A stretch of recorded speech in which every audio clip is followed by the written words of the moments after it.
형제와 여러분 안녕하세요. 오늘은 1월 25일 수요일 하나님의 예정과 주권을 인정하십시오 라는 제목으로 로마서 9장 14절부터 24절까지를 묵상하겠습니다. 14절 그런즉 우리가 무슨 말을 하리요? 하나님께 불의가 있느냐? 그럴 수 없느니라.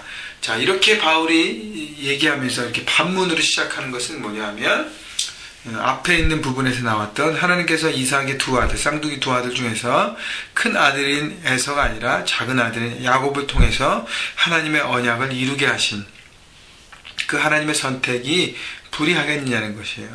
다시 얘기하면 그렇지 않다는 것이죠.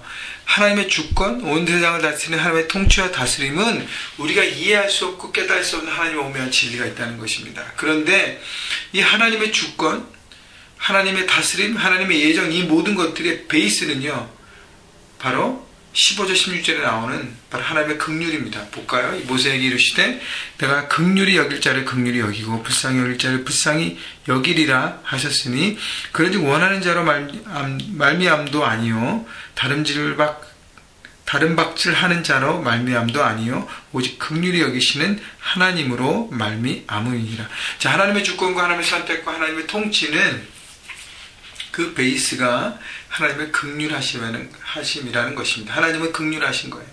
인간을 불쌍히 여기시고 인간을 향한 하나님의 사랑과 하나님의 그 따뜻함을 보여주시고 사람을 정죄하지 않으시고 용서하시고 새롭게 하셔서 존귀하게 세우시고 다시 동역하고 동행하기 원하시는 하나님의 뜻, 하나님의 뜻을 하나님은 보여주시는 것입니다. 그런데 인간은 어떻게 해요? 모세 때부터 지금까지 이스라엘 백성들은 듣지 않으려고 합니다. 모세 시대에도 마찬가지잖아요. 고집 피우고 자기 목소리를 내고 들으려 하지 않는 것입니다. 그럼에도 불구하고 하나님은 그 뜻을 이루어주시는 것이죠. 그래서 17절 성경이 바로에게 이르시되 내가 이 일을 위하여 너를 세웠으니 곧 너로 말미암아 내 능력을 보이고 내 이름이 온 땅에 전파되게 하려 함이라 하셨으니. 자, 바로도 목이 곧고 하나님의 뜻에 순종하지 않고 모세가 내 백성을 구원하라는 하나님의 뜻을 전했는데도 불구하고 계속적으로 목이 곧고 약속했고 재앙에 따라서 본인이 그렇게 하겠다고 계속 바꾸게 되고 그러면서 이 바로가 교만함으로 하나님을 거부했는데 이 악한 바로도 하나님께서 하나님의 도구로 쓰셨다는 것입니다. 그러니까 하나님은 하나님의 모든 원대한 계획을 위해서 악함을 선택하는 자도 하나님의 도구로 쓰셔서 하나님의 선함을 이루시는 것입니다. 그래서 하나님의 불의와 악함이 아니라 하나님의 선하심과 하나님의 온전하심과 하나님의 놀라운 그 주권이 모두 이루기 위해서 하나님을 다 쓰신다는 것이죠. 그렇기 때문에 하나님의 통치와 다스림이 놀랍다는 것입니다. 거기에 이스라엘 백성들이 그것을 듣고 따라오라는 것이죠. 왜냐하면 이스라엘 백성들이요, 물론 로마에 있는 이스라엘 백성들이지만 자기에만 구원이 있는 줄 알았어요. 예수님은 자기들의 예수님이라고만 생각했어요. 근데 바울이 얘기하는 것은 이방인에게도 똑같이 그 구원이 주어졌고 이방인에게 율법이라는 족쇄를 채우지 말고 믿음으로 구원받는 그 자유를 줘서 함께 가라는 것이죠. 그러나 유대인들은 그걸 받아들이기 어렵다는 것입니다. 그렇기 때문에 하나님의 주권을 말씀하시는 거예요. 18절 그런즉 하나님께서 하고자 하시는 자를 긍휼히 여기시고 하고자 하는 자를 완악하게 하시니라. 자, 하나님은 긍휼하신 분인데 완악한 사람도 쓰신다는 것이죠. 하나님의 주권을 깨닫고 인정하고 순종하는 자, 축복된 자라는 것입니다.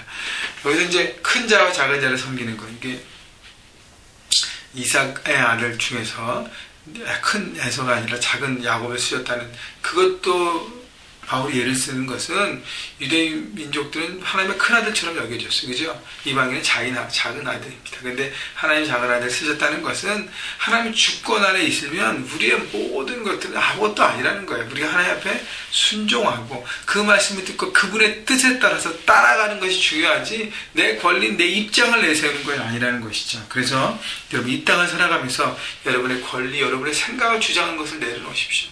하나님의 주권이 무엇이고 하나님께서 어떻게 통치하시고 다스리신지를 귀 기울이십시오. 그러면 우리가 내려놓고 순종할 수 있는 것입니다. 19절 혹 내가 내게 말하기를 그러면 하나님이 어찌하여 허물 하시느냐 누가 그 뜻을 대적하느냐 하리니 이 사람은 내가 누구기에 감히 하나님께 반문하느냐 지음을 받은 물건이 지은 자에게 어찌 나를 이같이 만들었느냐 말하겠느냐. 여러분 창조주 앞에서 우리는 인간임을 지음받은 인간임을 깨달아야 한다는 것이죠.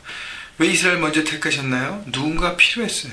어떤 민족이라도 그것을 택해서 하나님의 축복의 통로, 언약의 통로와 구원의 도구로 쓰셔야 했습니다. 여러분, 그렇기 때문에 이스라엘을 먼저 택하시고 이스라엘 통해서 이방인들을 택하신 것입니다. 그렇기 때문에 왜 이스라엘을 먼저 택하셨어요? 이방인 입장에서는 그렇게 질문할 수 없다는 것이고, 이스라엘 입장에서는 왜 우리만 택하지 이방인들 택하셨습니까? 라고 할 수 없다는 것이죠. 하나님의 주권 아래 있는, 결국은 온 열방을 향한 하나님의 사랑과 구원의 계획을 깨달으라는 것입니다. 21절, 토기장이가 진흙 한 덩이로 하나는 귀 쓸 그릇, 하나는 천이 쓸 그릇을 만들 권한이 없느냐. 만약 하나님이 그 진노를 보시고 그의 능력을 알게 하고자 하사 멸하기로 준비된 진노의 그릇을 오래 참으심으로 관용하시고, 또한 영광받기로 예비하신 긍휼의 그릇에 대하여 영광의 풍성함을 알게 하고자 하셨을지라도 무슨 말을 하리요. 자, 하나님을 토기장이로 비유했습니다. 그래서 우리는 그릇이에요. 하나님께서 하나님의 목적에 따라 만드실 그 권한이 없다는 것이죠. 하나님이 다스리시기 때문에 그 주권 가운데 쓸 그릇을 만드신 것이죠.